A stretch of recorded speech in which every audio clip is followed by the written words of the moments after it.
On March 28, 2026, David Anthony Burke spent his 21st birthday in a mansion that his management team had been renting for him in the Hollywood Hills. This may possibly be David's last birthday celebrated in the free world, because on April 16, 2026, David was arrested at that same residence and charged with the murder of 14-year-old Celeste Rivas Hernandez. If he's found guilty, David faces decades in prison, if not the death penalty.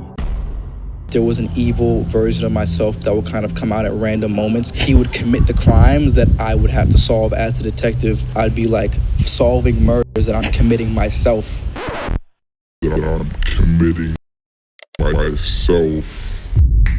Right now, David's pleading not guilty, but with his preliminary hearing on July 21st, 2026, with prosecutors claiming they have 40 terabytes worth of evidence against David, with the death penalty still on the table, it'll be up to the judge to review the evidence and determine if there's sufficient probable cause for the first-degree murder and related charges to proceed to a full jury trial against David. Do prosecutors have the evidence they need to lock David up for life and bring justice to Celeste's family? Will David end up taking a plea and getting out of jail a lot sooner than the world thought? What new evidence has emerged since the last time we've spoken about the David case? The answer is a lot, and we're gonna unpack it all, starting from the day that David was taken away. Open the gate. Tonight, dramatic video captured by TMZ showing the tense moments LAPD officers arrested singer David on suspicion of murdering a teenage girl who had been found dead in the trunk of his car. If you try to run or if you try to resist, you will get hit with my feet or it's gonna hurt. I got you. In footage obtained by the California Post, officers in tactical gear are seen walking him in handcuffs yesterday on the streets of the Hollywood Hills. It's gonna obscure my view from the gate. It's good. If you try to run or if you try to resist, you will get hit with my feet or it's gonna hurt. I got you. If you try to run, we have canine on premises and you will get bit. I got you. Alright, so the gate is locked. Do I open the gate? Open the gate.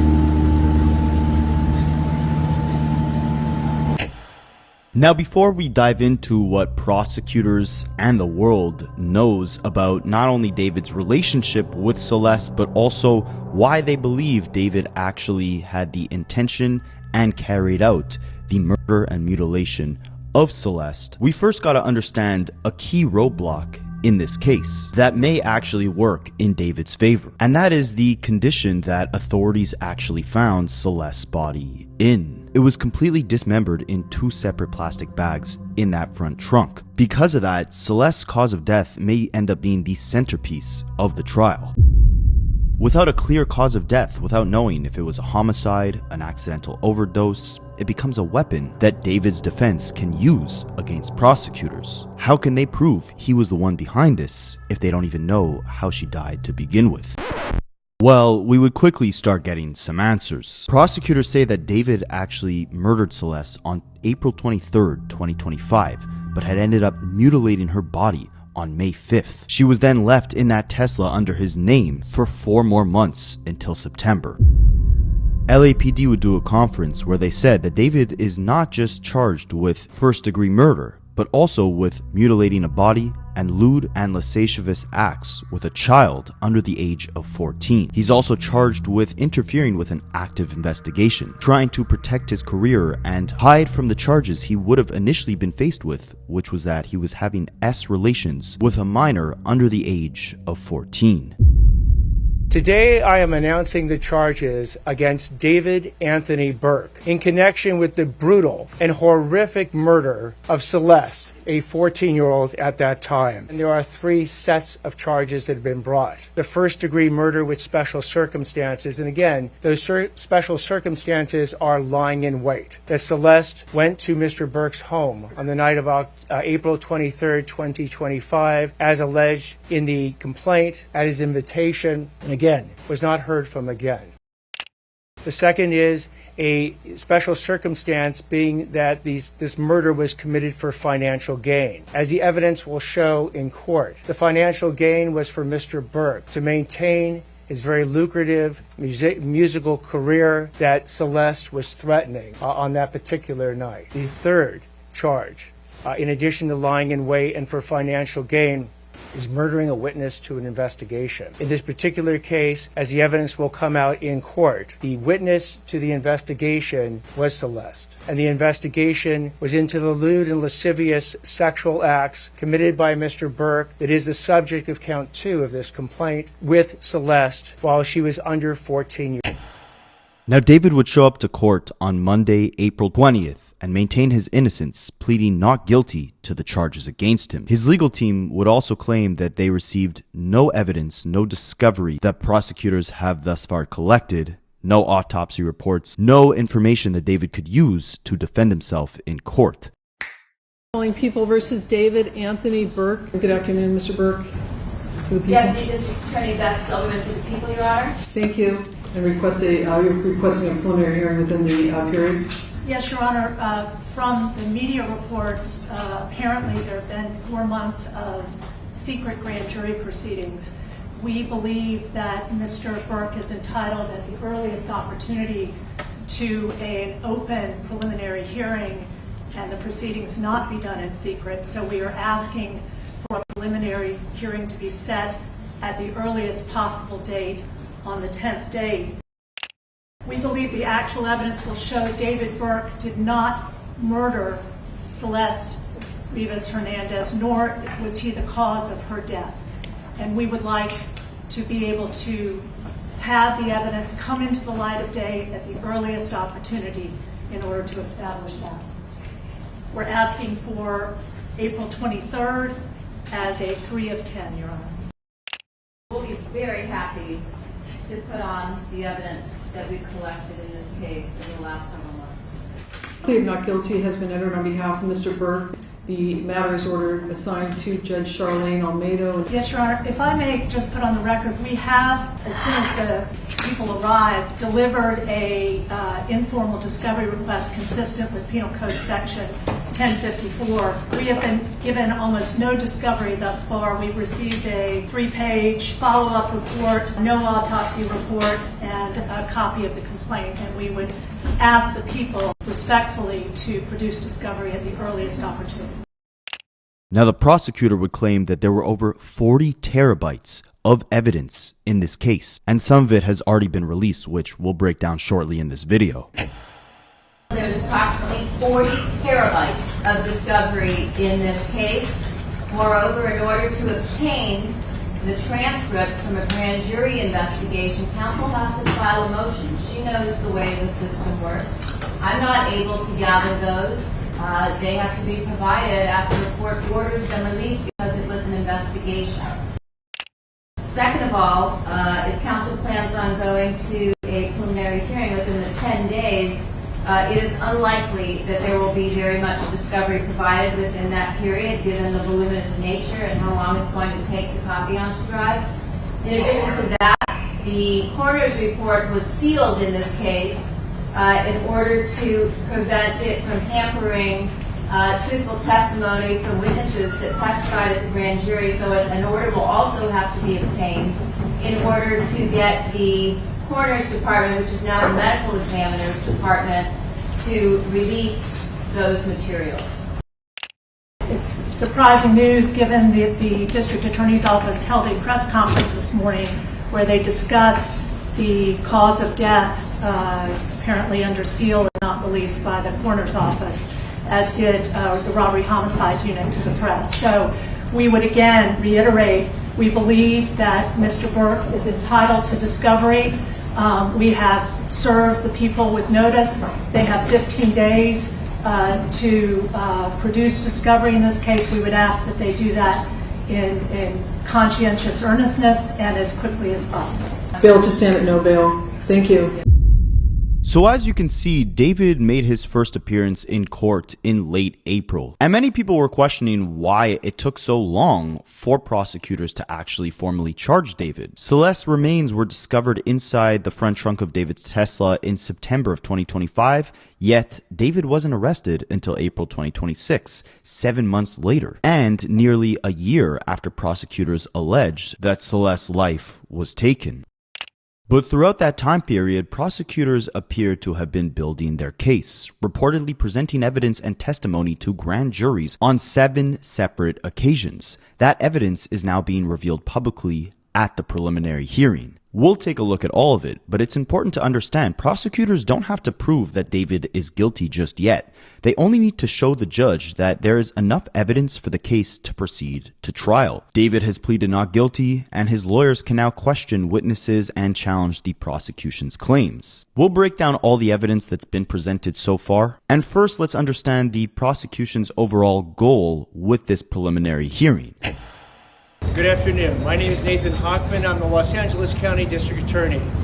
Today starts the day of the preliminary hearing of David Anthony Burke, the singer David, spelled D4vd. This preliminary hearing will last approximately 3 to 5 days, at which point we will be seeking to hold David to answer for 3 felony counts of which he has been charged. First-degree murder with special circumstances, the count of lewd and lascivious acts with a 13-year-old, and the count of mutilation of human remains. David will be facing a maximum punishment of life without the possibility of parole, or he is also death penalty eligible. The decision on whether or not to seek the death penalty has not been made at this point. The point of a preliminary hearing is somewhat different than you actually perceive in the media, whether it's TV or the movies. Because what often happens in TV or the movies is you go from an immediate arrest into a trial. But in our system and in California in particular, you have an intermediate step. That intermediate step is a preliminary hearing where effectively the prosecution's evidence is going to be tested before a judge, not a jury. The standard that we have to meet is not beyond a reasonable doubt at the preliminary hearing stage. It is probable cause. We are not obligated, nor will we be presenting all the evidence at a preliminary hearing that we will be presenting at a trial to prove David beyond a reasonable doubt guilty of the 3 felony charges of which he has been charged. So at the preliminary hearing, we will call a number of officers. We estimate there will be over 10 different witnesses, both officer testimony, coroner testimony, and there will be individual witnesses as well. And again, we can rely on hearsay and other things that won't be allowed to be relied on in an actual trial. The judge at the end of the presentation of the evidence, and again, this is evidence that can be cross-examined by a defense attorney, and that process has already been done.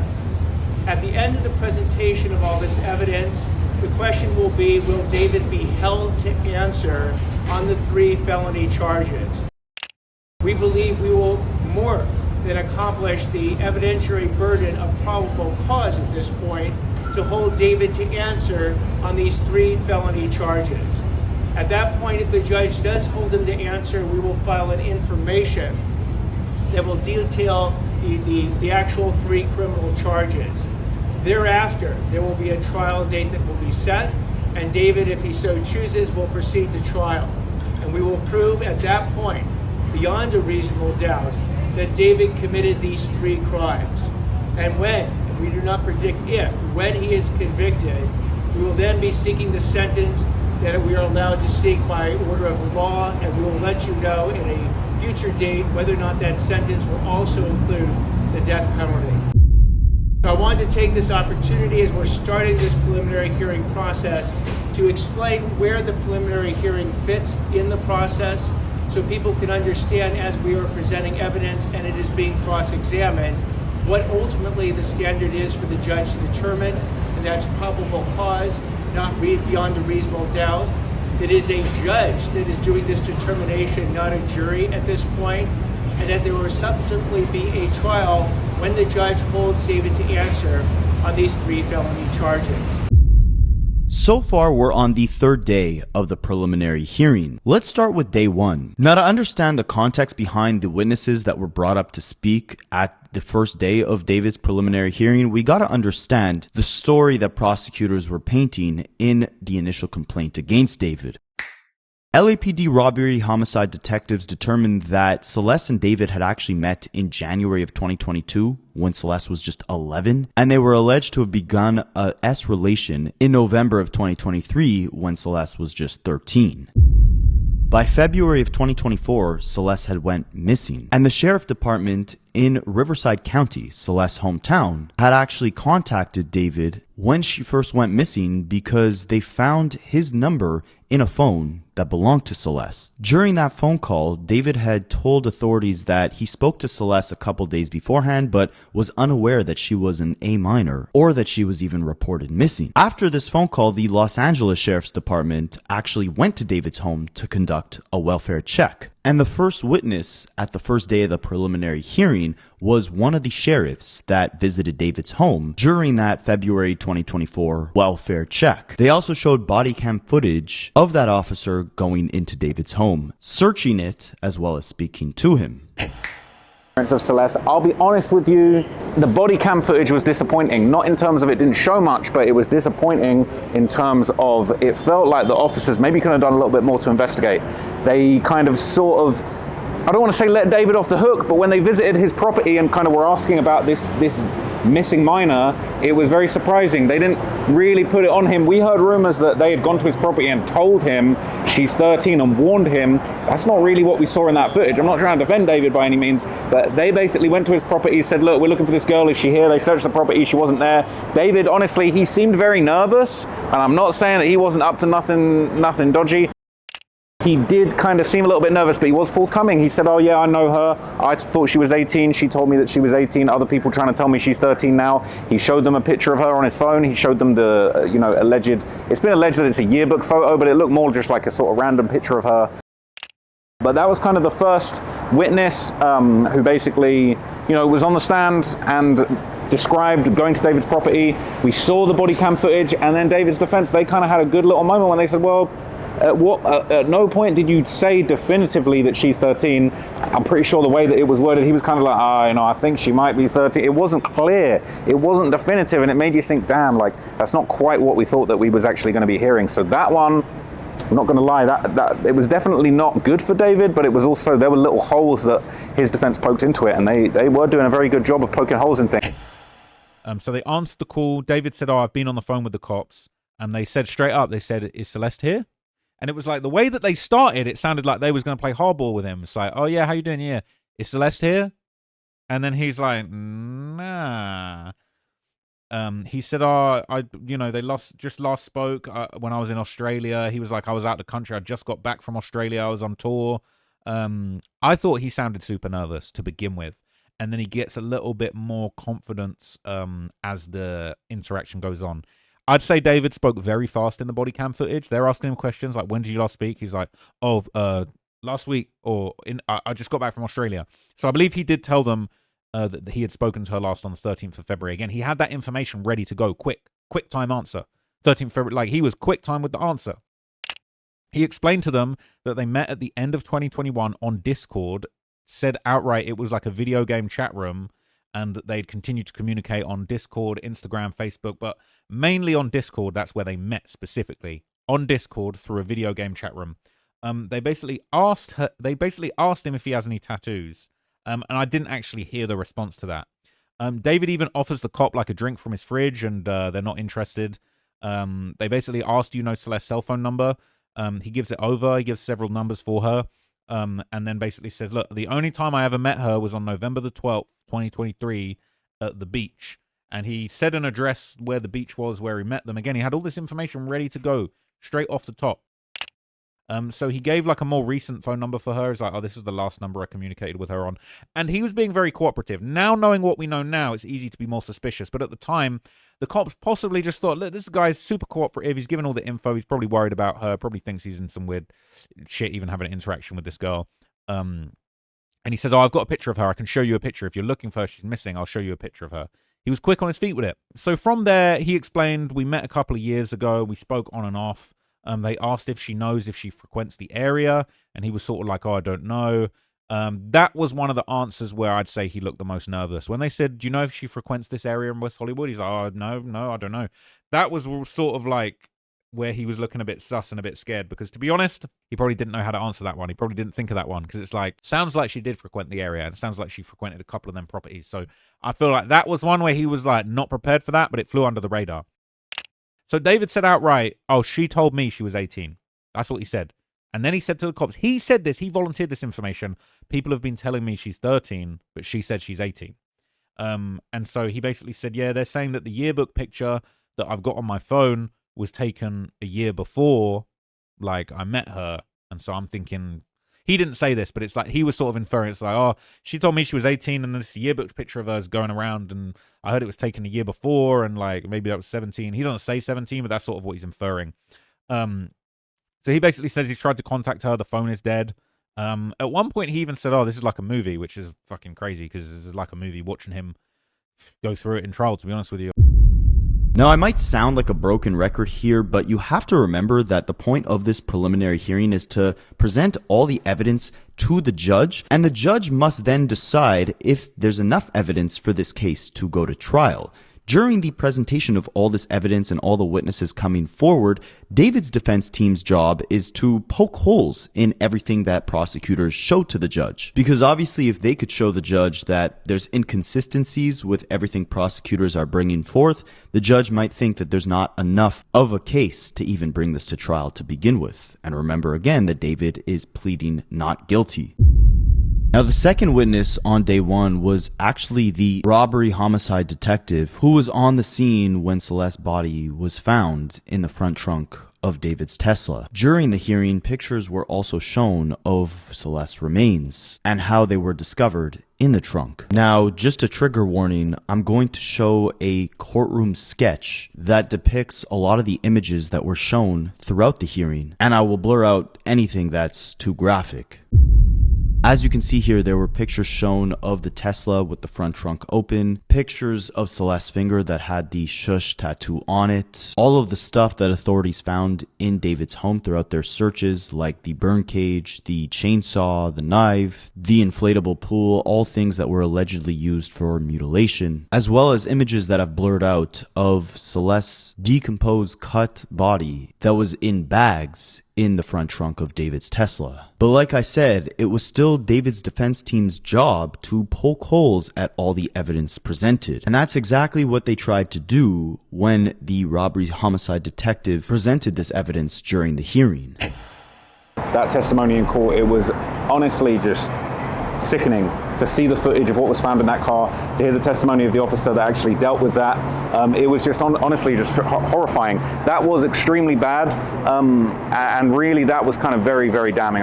There wasn't really much to defend on that front, but what they did manage to do was the defense pointed out some very, very interesting holes in that basically timeline of when the body was discovered and recovered. They basically pointed out some inconsistencies with the fact that it was kind of a local police department that opened the Tesla, exposed the first bag. It was then the detectives from the robbery homicide division that then came and moved the first bag, discovered the second bag underneath it in the Tesla, and then it was the medical examiner that then came to the scene and was the only person authorized to touch the body.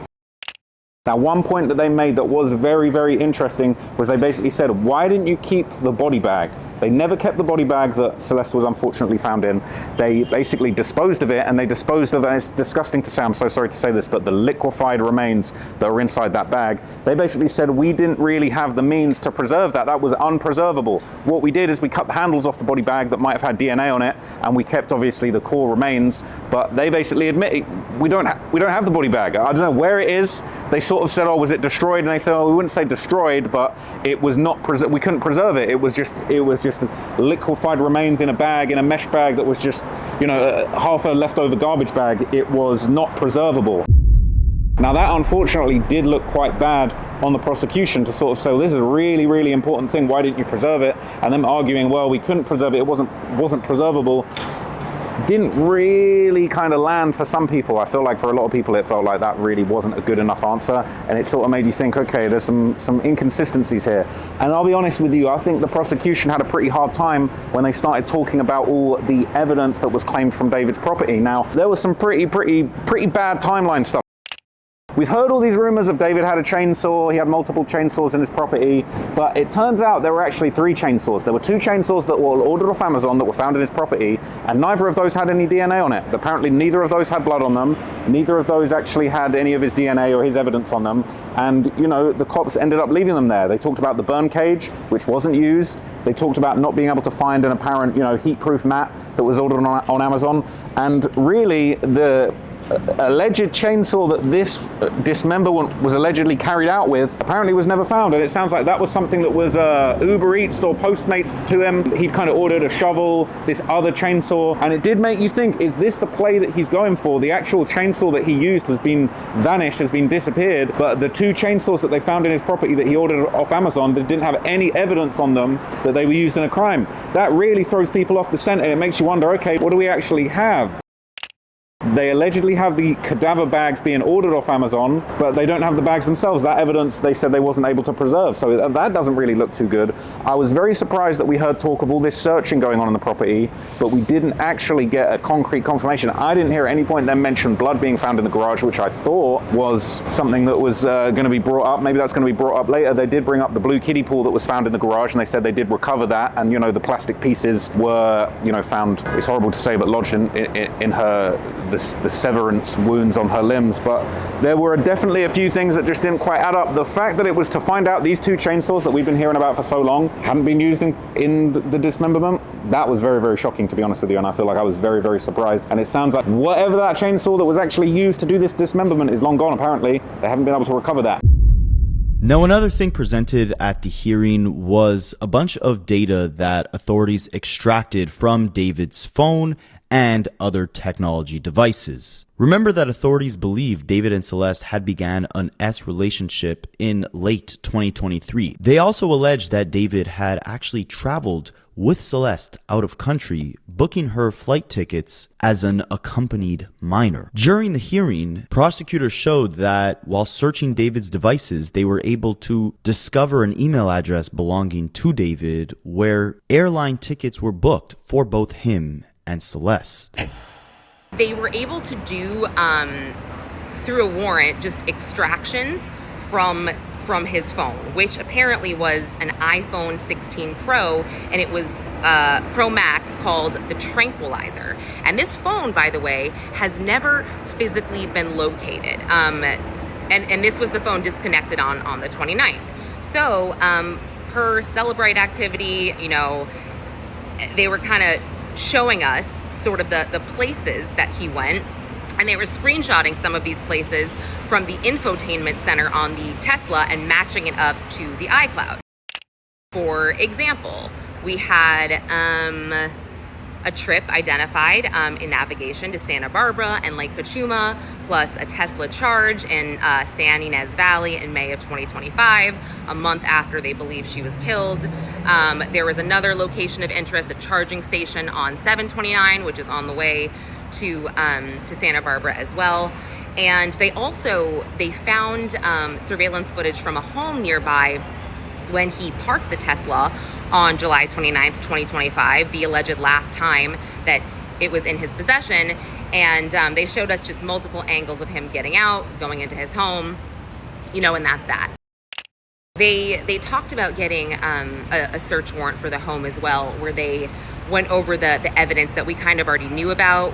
The burn cage, they found that in a box behind the piano. They found a blue iPhone 15 that belonged to David. And, you know, they also said they found a tower computer where there was another email address. And this email address was also connected to the iPhone that, or the iCloud data that he had, and it's follow it, which is FALLIT and some numbers at gmail.com. And they actually found through that email or through that iCloud on the tower computer several flights that David had booked between, I think it was LA to Texas and LA to London for both he and Celeste. There was also purchases made under another alias besides Victoria Mendez, Travion Davis, I believe it was. Yeah, also the red Tesla in the garage, they were showing us photos when they were discussing the search warrant. They said that was registered to Robert Morgenroth, and they identified him as David's manager and, quote, personal assistant. I found that to be interesting. Now, you might also be curious how authorities actually confirmed that the decomposing, mutilated body in the front trunk of a Tesla that belonged to David was actually the body of Celeste. Well, if you guys remember back when it was first uncovered that a body was found in a car that belonged to David, there was massive reporting of this in the news. And at that point in time, on September 10th, about 2 days after the body was uncovered, Celeste's father had actually theorized that it may be his own daughter's body in that car. And so he made the call to authorities, and they confirmed that that was the case. How they also identified Celeste, Jesus Rivas called LAPD Communications on September 10th after he saw lots of media coverage on the 8th, and he said, look, I think this might be my daughter. And basically, he used his son as an interpreter, or Celeste's brother, and he was able to provide LAPD or the medical examiner's office with her dentist's office so they could, identify the dental records, and it was her.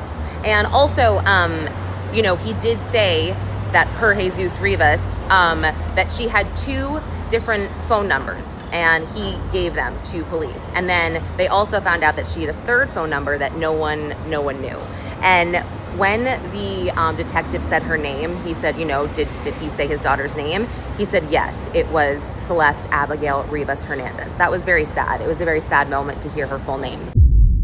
Absolutely horrifying. And to add another layer to the tragedy of this case, the loss of life of this child, is the fact that the crime may have been committed to keep Celeste silent, all for financial gain. Prosecutors had alleged that between text message conversations amongst David and Celeste, it had shown that their quote-unquote relationship was getting turbulent. Celeste began getting jealous of David interacting with other girls, and because of that, she threatened to come forth to authorities on the fact that he was having S relations with an A minor, aka herself.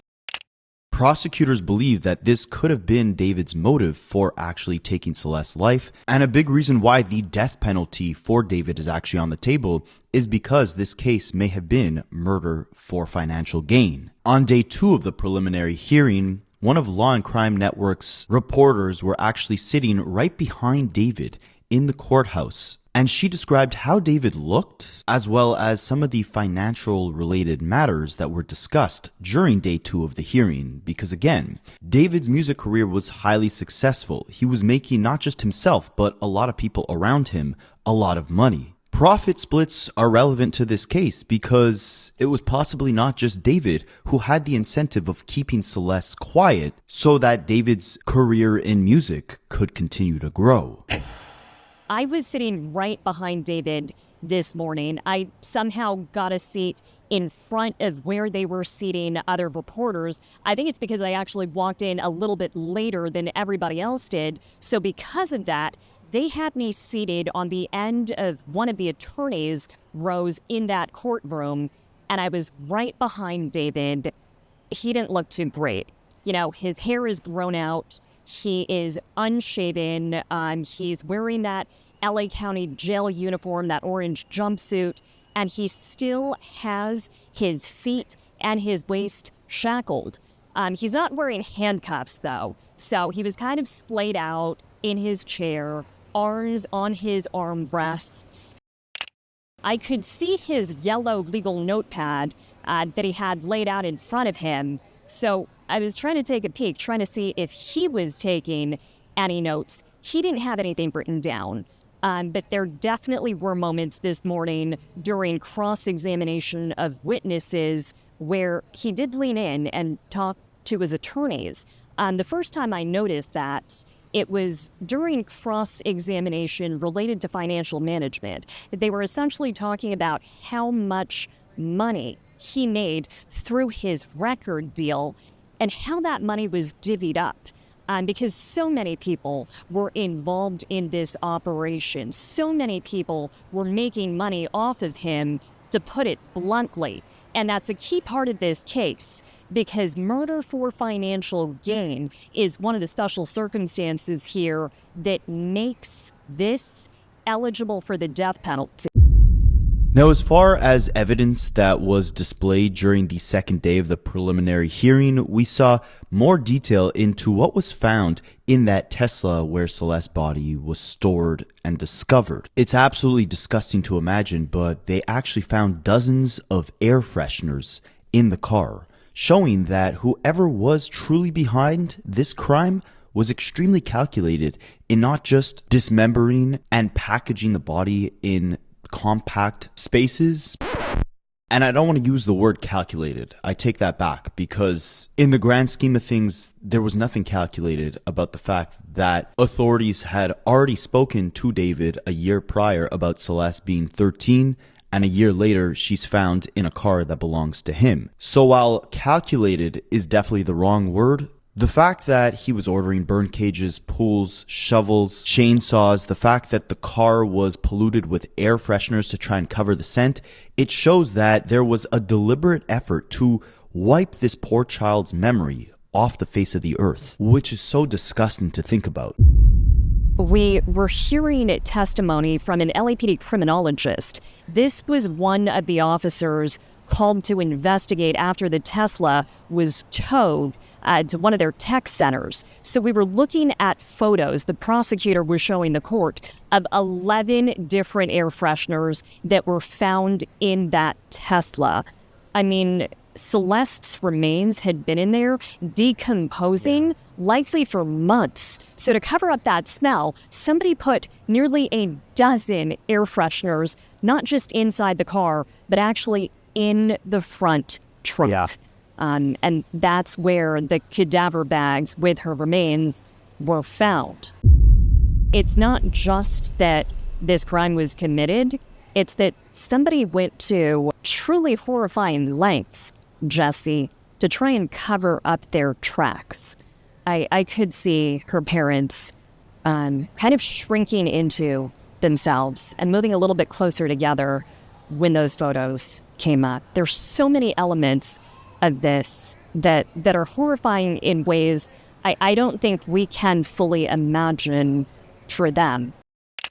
Now, as far as understanding how David may have thought he would attempt to dispose of any evidence related to the crime if he allegedly committed it, prosecutors had also found an ID card that belonged to Celeste in Santa Barbara County the day after they believe David had taken Celeste's life. Around that same time period, David had began doing interviews in promotion of his new album, which ties into prosecutors' theories that the motivation behind taking Celeste's life was in order to protect David's career. David takes her life, disposes of evidence far away in Santa Barbara County, and then goes on to promote his music as if nothing happened. But simultaneously, David's defense team will use this to his advantage to say, if he was really busy taking a child's life and driving cross-country to dispose of the evidence, how could he possibly also have the time and the emotional bandwidth to go on and do interviews and discuss something as lighthearted as his music career? Well, that's where the next witness in the preliminary hearing comes into play. Someone from the California Highway Patrol testified, right? Can you tell us who that person was and what they testified to?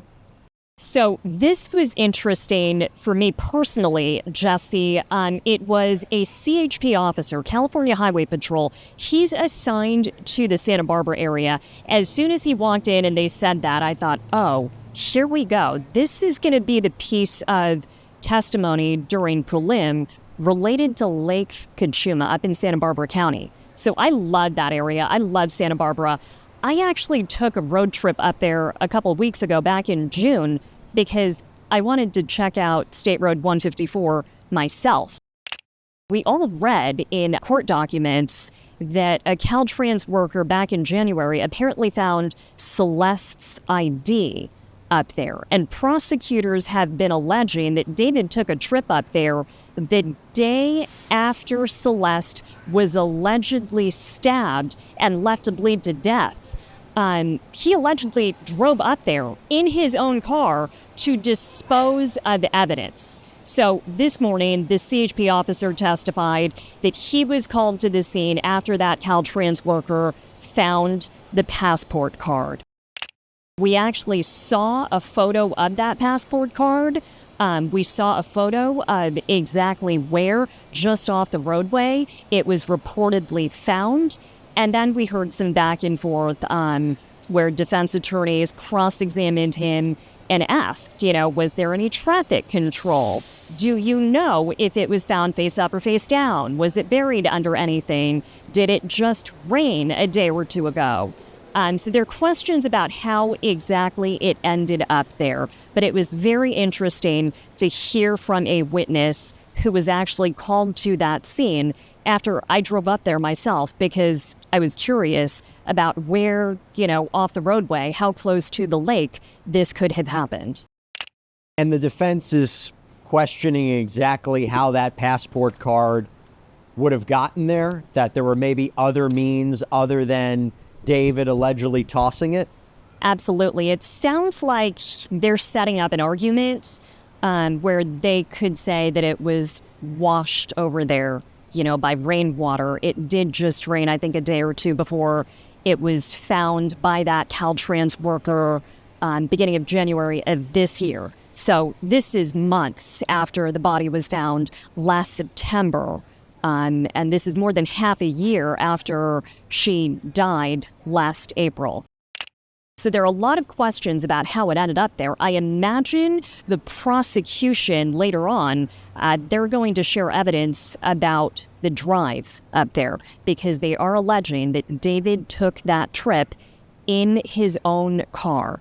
I don't believe the remains of Celeste were in that front trunk just yet. Again, this was April 24th, so that would have been the day after the alleged stabbing. And then later that day, this was wild, Jesse. We haven't talked about this yet in court during the preliminary hearing, but I know you've read this in the initial documents. That same day of the Santa Barbara road trip, April 24th, David went back home and then taped an interview promoting his album that came out the next day. And I wonder if the prosecution will say, my gosh, look at what he's doing, right?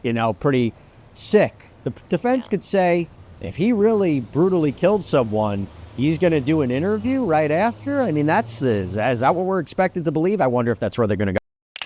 Now remember, on day one of the preliminary hearing, prosecutors showed the judge a bunch of images of evidence they gathered within David's house. Chainsaws, knives, an inflatable pool. Well, on day 3 of the preliminary hearing, they called a criminologist to the stand who did forensic evidence related to that inflatable pool and how it might have tied it into Celeste's life being taken away. We heard from another criminalist from LAPD. She did the actual forensic analysis of the inflatable pool, in addition to material that was sent to her by the LA County Medical Examiner's Office that was collected during the victim's autopsy. Now, that includes, I mentioned, her soiled clothing and bits of blue plastic found during the autopsy that were essentially embedded in her remains. So this criminalist actually pieced those bits of blue plastic in with the rest of the inflatable pool that she processed and analyzed, including work that was done under a microscope. And there were exhibits shown during court today, photos of how those pieces from the autopsy fit in like a puzzle with the rest of that blue inflatable pool. So there was a bit of back and forth. The prosecutor spent quite a bit of time questioning this witness, Lisa Lahendro from LAPD, about her background, her expertise, how she did this work. and what it showed. They described the linear cuts in the pool, exactly where in the pool she noted them. There were 4 different areas of damage, what she found on the underside of the pool, and how this all fits in with the larger picture that's being painted, which is that Celeste may have been dismembered in this pool. Now, this hearing only gets more horrifying, and what's heartbreaking to know is that Celeste's family had been sitting through all of the evidence being displayed over the last 3 days. Her parents had to look as prosecutors displayed images of their daughter with a completely dismembered body months after her life was possibly taken. They had to look at photos of the clothing she wore in her final moments. They had to look at the very suspect sitting there in handcuffs and an orange jumpsuit as they watch how prosecutors believe their daughter's life was taken. I can't believe they're back in the courtroom today. You know, they sat through all of day 1 of this preliminary hearing, all of day 2. They walked in a little bit later this morning. They didn't show up until about 10:30, but they did catch all of this testimony from Lisa Lehendro. They did sit in the courtroom and see these exhibits, these photos of what their daughter was wearing when her remains were found. They did see the little bits of hair and plastic that were collected during her autopsy and how those bits of plastic fit with damage from this blue inflatable pool. I didn't see any kind of visible physical reaction. You know, on day 1, Mercedes, the victim's mother, she bowed her head and just started crying when we saw the photos and the contents of those cadaver bags found in the defendant's Tesla. This morning, I didn't see her react. It's like she was frozen. As we saw, it was a pair of Skechers brand socks, her daughter's underwear, her leggings that were cut into pieces, and that's because her legs were allegedly cut off at the kneecaps. Now, what's also completely insane is the fact that prosecutors have basically proven through the body cam footage of police going and searching David's home in February of 2024, one of the first times that Celeste went missing, that David himself admitted that he knew who Celeste was. He thought she was 18. He was later told she was actually 13. They met online on Discord. He had some sort of friendship or relationship with her. With that being the case, and with David now being in the courtroom, shackled up, orange jumpsuit, sitting there day in and day out as prosecutors present all of this evidence showing that this very child who David had confirmed to have known and had a relationship with passed away in the front trunk of a car that belonged to him, dismembered, her body completely torn up into pieces. You would think at the very least, if David was an innocent man in all of this and had basic human emotion, his body would freeze up. His face would look undoubtedly devastated when all this evidence was shown in court. But no, reporters claimed that David's face was completely numb. He was expressionless. Evidence is being displayed of this child that David admitted to knowing, having a friendship with, being chopped up. And he's sitting there looking at all these photos without a single emotion being displayed. He is unshaven. He does not look like he's sleeping well behind bars. His hair is grown out, and he's got that orange jumpsuit on. He's not wearing street clothing. So it looks like a different person, but I have observed this defendant enough to know that he's got that on-off switch. He can turn on the charm when he feels like it. I've noted his interactions with the judge and with his own legal team. He can be very charming. And the fact that he's really not emoting at all, you know, when we're hearing about autopsy details, when we're hearing about the state of decomposition, when we're seeing photos of the victim's remains in cadaver bags found in his car, you know, I got to parrot what Mona said, the courtroom sketch artist. He really is off on another plane. What's even more strange is that as authorities were searching through David's home after finding Celeste's body, not only did they find the chainsaws, the burn cages, the pool, but they also found jugs of fake blood in David's garage. Jugs of fake blood found in David's house. What was that all about? So one of the LAPD criminalists who took the stand to testify, it came out during her testimony that during their search of David's garage, about a week after the car was found with the victim's remains in the front trunk, they found jugs of red liquid in his garage. So obviously they went ahead and they tested it, came back negative for blood. Turns out it was fake blood, and it was being used for music merchandise that was being created in his garage. When I heard that, I thought back to some of the background research that I did before these hearings started. I watched his music videos, I watched his interviews, I looked up concert photos, I looked up his biography, and I was struck at the time by music videos, a couple of David's hits actually, where he's wearing what looks like a white t-shirt stained with fake blood.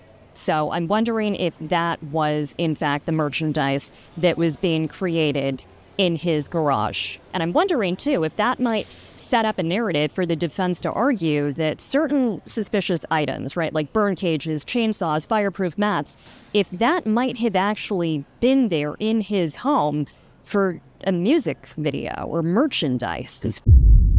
During the third day of the preliminary hearing, the private investigator Steve Fisher was actually ordered to leave the courtroom by the prosecutor. This was for a number of reasons. Number one, Steve Fisher was actually one of the grand jury witnesses over the months before David was arrested. And he had allegedly also spoke to Patrick Steinfeld, who is the attorney for the family of Celeste Rivas Hernandez, in the lobby during the hearing. Steve Fisher was hired by the owner of the home that David was staying in before he got arrested, and he's been looking into the case for a while and actually did an interview with the creator Gideon and revealed some very interesting information on his findings, mainly the fact that from what he's investigated, Celeste's parents and family had known for a while that she would run off and stay with David, that she had some sort of relationship or friendship at the very least with David, which makes this case that much more disturbing. Do you think the family is as quiet as they are because they knew who David was and they knew who she was going to, and you don't really see too much of an intervention between them? I mean, yes. I have proof that family members have been to that rental house before, have been with David and Celeste. Wait, her family has been to his house? Family members. Listen, one of the first things I put down in this case was a build. We know that David and Celeste were at Six Flags on a certain date, and we found a Build-A-Bear certificate from the Build-A-Bear place in Six Flags in her cousin's name at the house. You know, and so it's like, wait a minute. So she wasn't really missing. You know what? You want to know, in my opinion, what the missing persons report was about? It was to cover their ass so CPS didn't come in and say, "Hey, she's not going to school. What's up?" If she's a missing person, you say she's not going to the school because she's a missing person. You know, then you don't have CPS in your life at that moment. You know. Listen, I sympathize. I know that they are. I know that they're grieving. I know they lost a daughter, but goddamn, like she shouldn't have been allowed to be. She was gone a year and a half, man. A year and a half. Like somebody should have said, you know, maybe we shouldn't be letting Celeste live her own life like this.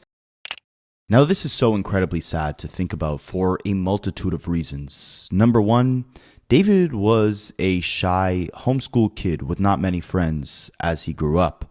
He quickly launched into superstardom at a very young age and went from having nothing to everything at the snap of a fingers. He befriended a child while he himself was 18 years old, obviously had a very demented sense of what a healthy relationship should look like, inappropriately engaged with a minor, and used his power to cover up the entire thing. If what the evidence presented is true, David was the golden goose. He was earning millions of dollars for a multitude of different people. He was flying a child to London simply because he had the financial resources to do so, and people around him who were incentivized to cover up his mess for financial gain. And when it's all said and done, and that young child lost her life, whether or not it was David who committed the crime, all parties involved believe that his power, influence, and finances would be enough to absolve him from the consequences and wipe her memory off the face of this earth. Let's just pray that her family can get the justice they so rightfully deserve.